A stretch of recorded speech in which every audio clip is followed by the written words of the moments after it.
to our final Make podcast on the theme of using other people's money for your business. You know, as business owners, we all contribute to various levels of government.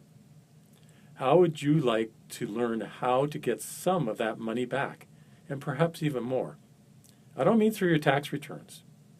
David Kincade has been helping Alberta businesses find, apply for, and win substantial government grants.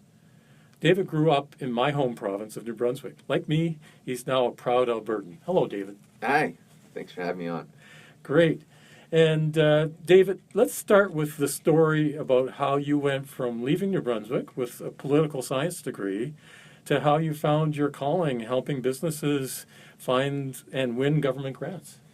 Well, after UNB, I actually ended up going to Wilfrid Laurier for a year to do a graduate degree in political science. And then I thought, you know what?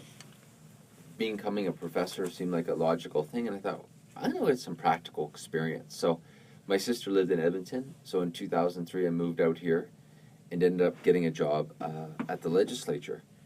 And my job was the finance researcher in opposition. Cool. So the MLA said to me, follow the money. So I did. And I had a research background, so I loved digging around.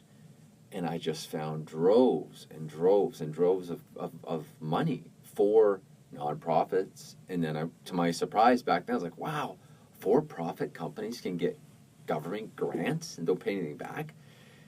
I was surprised. And then we just, we found all this money. We could ask all these questions about it. And I quickly learned, wow, this is confusing. Like, they changed the names of them. They don't call them grants. Usually they're called programs or initiatives. So it's hard to find them. Yep. And they change. And then I was fascinated by how they gave out money. Was it the best people? Or most people couldn't even find them, or was it the first people? And so a lot of grants are, people would be surprised to know this, but are first come, first served, not best come, best served. Okay. So it's just a matter of, it's there, fill out the form and submit it and roll the dice. It's that straightforward. Cool. So, David, can you please give us a sense of the scope of the grants that you've helped businesses win so far? Like what types of grants and what types of organizations? So, the grant funding is disproportionately doled out. Okay, it's in three sectors: agriculture, environment, think reducing greenhouse gas emissions or saving water, or technology. Okay, now if you're in two or more of those sectors, I always say, do not pass go. Stop immediately. Pick up your phone and call me. Kind of sweet spot, right? Because now you're in a grant. Now, those are the three big sectors, but there's other sectors, too, that apply to all businesses. One would be employee grants. So most people have heard of the summer student grant or a training grant, those type of grants. And the other category that really dominates the grant scene is exports. So if you're like, I got a product, I want to sell it to the U.S. or overseas or whatever, lots of grants for that, quite easy to get. But those sort of spaces are grants. So, and I'll add this, one of the most challenging industries for grants, or I say the worst industry you can go for in grants is consulting-based businesses, which essentially is that I'm in. And yeah, me too, yeah. But the flip side to it is you're an eligible expense to a lot of grants. So these companies win the grants, and then they need consultants to become an eligible expense because what's the grant for? It's to get a business plan, to get business coaching, to get a market assessment, right? So is there a place I can go then I can find out where would I go, David? It's called, I don't know the URL, but it's like open, it's on my website under the resources page, I believe. If it's not, I better go put it up there right away. But if you do go open government grant recipients, there's a database of all the federal grants that were received. So I always say to consultants, if you're a consultant out there listening to this, look at that website, and you'll see who won grants and what they won, and pick up the phone and see how they're doing. Yeah. Because if you're into training or consulting, you can say, It's a congratulations, I see you got this grant. yeah. Are you looking for any facilitators? There you go. Or, yeah. Wow. I describe it as the greatest call sheet for sales in the world for a consultant. That's Like cool. a bunch of people who have won free money for your eligible expenses. Yeah.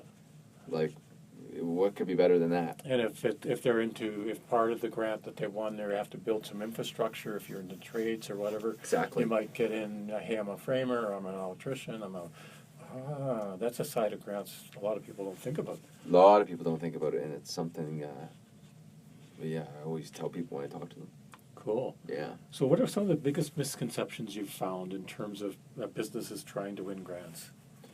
Well, I would describe it like this. People think, when I say the word grants, everybody's like, people listening to this right now, just roll the dice, and I have to put all this effort in, and I might not get it, and rightfully so. You talk to anyone who's put a bunch of work into a grant and they lost, it stinks. And it leaves a bad taste in their mouth, and they tell many people over and over again. The government knows this and says, I do not like, because I'm getting a little bit deep here, but it's taxpayer money, and politicians run the grants. They oversee it. I mean, there's bureaucrats that implement it, but it's taxpayer money, so the buck stops at them. And they do not want people coming to say, I hate your grant, I put all this work into it and I lost. So they've created systems where there'll be stages, so there's like a letter of intent, hey, we'll send us a little bit of work, still quite a bit of work to be honest.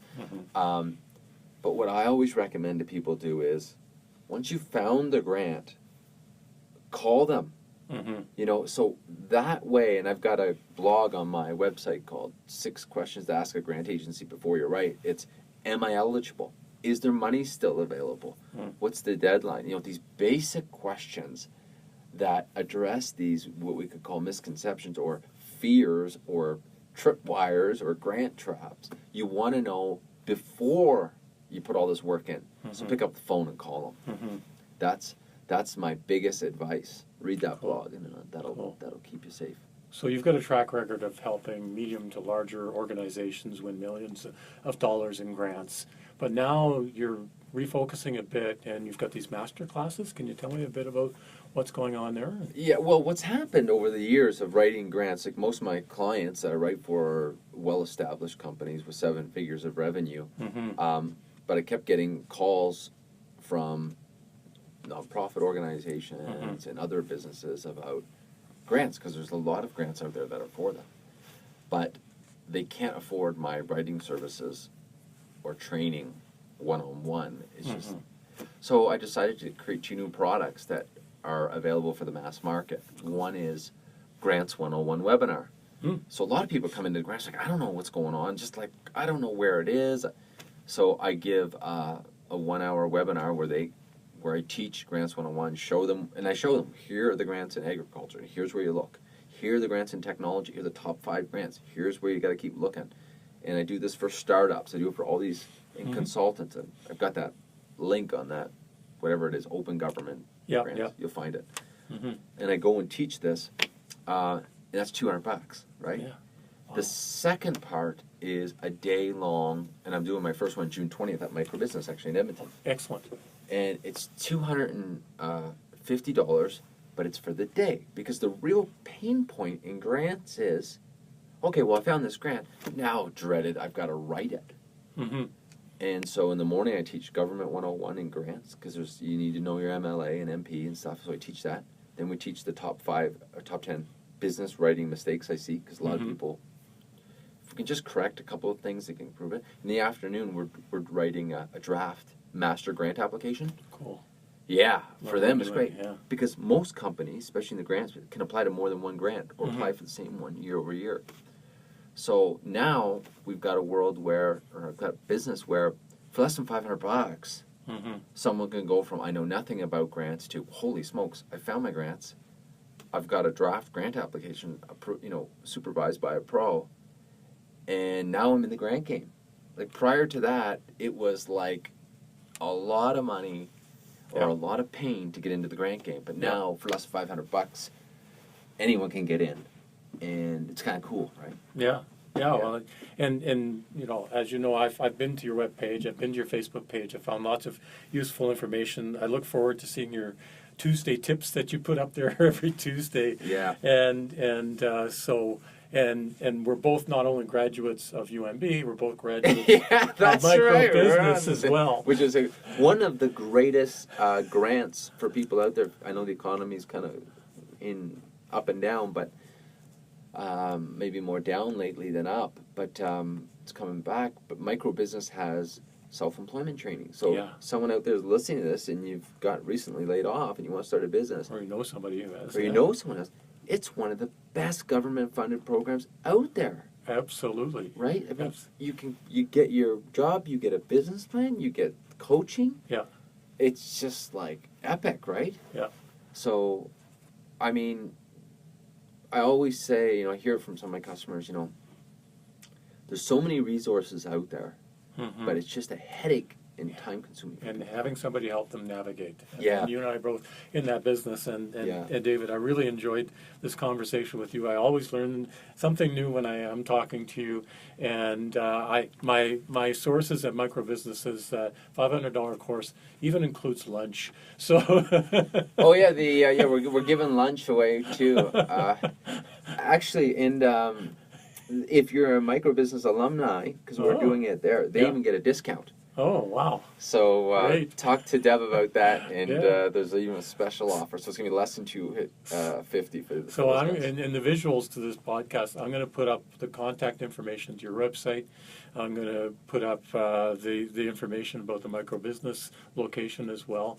But for those who are just listening, you want to give us that contact information? And, they can just go to Alberta Business Grants .ca. And why don't we give a gift to your listeners? Sure. The password in the live writing seminar you get $50 off for micro business alumni, but we'll offer it to your listeners too. Excellent. So it's micro in the promo code, and I think it's case sensitive, and I think it's capital M micro. And if that doesn't work, then put all caps. Yeah. Okay. I can't remember. We won't think you're shouting at us. But we'll offer it to your listeners as well. Excellent.